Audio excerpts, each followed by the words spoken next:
Assalamualaikum warahmatullahi wabarakatuh. Alhamdulillah, assalatu wassalamu ala rasulillah, wala haula wala quwata illa billah.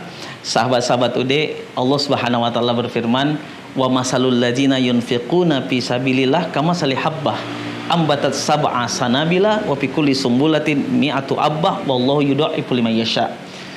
Sesungguhnya sedekah yang kita berikan, harta yang kita infakkan, kita sedekahkan, kita zakatkan akan dilipat gandakan kebaikannya oleh Allah Subhanahu wa taala menjadi 70.000 bahkan lebih. Wallah yudha'ifu liman yasha. Ini kuncinya ini. Wallah yudha'ifu liman yasha. Allah melipat gandakan. Kalau Allah sudah melipat gandakan, artinya la yahsubun nas, tidak ada manusia yang bisa menghitung berapa banyak Allah melipat gandakan kebaikan, sedekah, infak, pengorbanan kita yang kita keluarkan di jalan Allah Subhanahu wa taala. Tapi ingat, ketika kita pelit, ketika kita bakhil, kikir, kita pegang erat harta kita, maka sesungguhnya Allah Subhanahu wa taala sangat murka kepada kita. Yang pertama ancaman dari Allah Subhanahu wa taala, sedekah adalah bentuk kita mensyukuri nikmat Allah tabaraka wa taala. Inna a'tainakal kausar, kami sudah memberikan kepada kalian nikmat yang banyak. Lalu ketika kita kufur, maka Allah mengancam kita, Allah mengingatkan kita, wala in kafartum inna adzabi lasyadid.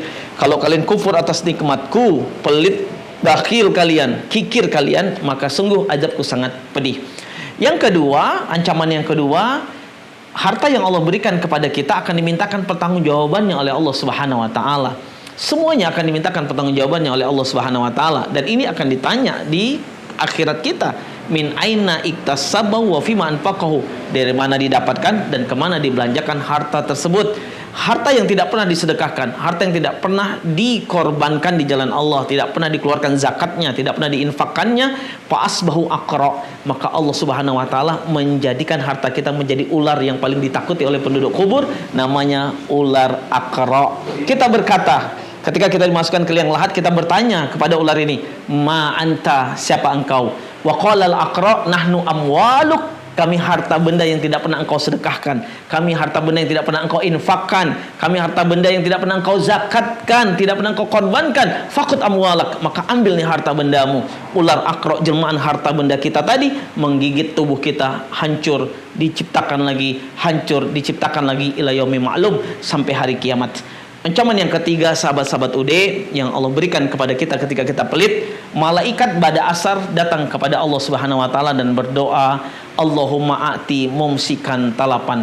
Ya Allah, berikan kepada orang yang menggenggam erat hartanya kehancuran sehancur-hancurnya.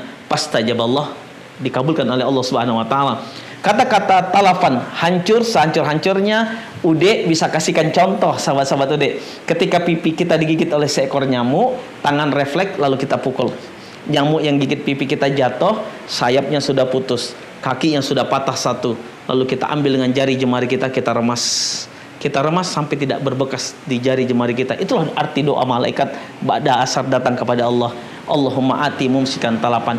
Ya Allah, berikan kepada orang yang menggenggam erat hartanya kehancuran sehancur-hancurnya. Ingat, Allah Subhanahu wa taala berfirman dalam surah Al-Humazah, wailul likulli humazatil lumazah alladzi jama'a malahu 'addadah yahsabu anna malahu akhladah.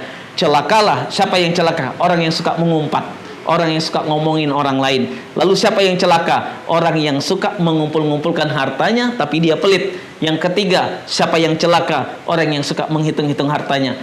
Papa, kita sudah punya rumah 2. Papa, kita sudah punya ruko sekian pintu. Papa, kita sudah punya tanah sekian hektar. Tapi dia lupa di dalamnya ada hak orang lain dan dia tidak keluarkan itu.